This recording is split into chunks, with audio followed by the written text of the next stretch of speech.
અને ગાયું જો મારી નજર સામે આ કસાઈ લઈ જાય તો દુનિયાને ખબર હોય કે ન ખબર હોય તો રામપરાના પાદરને અને બાલા વાઘને તો ખોટ લાગે આ જવા ન દઉં.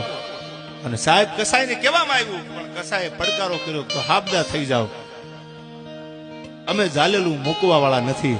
તો સામેથી જવાબ આપ્યો તો હવે થાજે માટી, અમે ઝાલેલું મૂકવા વાળા નથી. અને મવાના પાદરમાં તરવાર તાણી બાલા વાગ્યો અને બાકા ઝીગ બાકા ઝીગ બાકા ઝીગ બાકા ઝીગ મંડાણી બોલવા. હાંદા ત્રોડિયા પાંજરા વાળા હાંક લેથી બાગ સૂટ્યા બાગ બોલી ગામડામાં થયા હાંક બાગ તાતો જટાસિંહ જંબુ ઝાલા બછુડા પેનાંગ જાણે તૂટાય આસમાન ગેતા ફૂટ્યા જમી તાકતા તો ઝાલા ફાળા થેગુ વાળા ભલે કાળા વેરી જાગ્યા પાડુ વાળા રંજા ગાળા રંગ તાળા પોરુ વાળા એ આવું જા ધીંગાણું મવાના પાદરમાં બાકા ઝીગ બોલવા મંડાણી.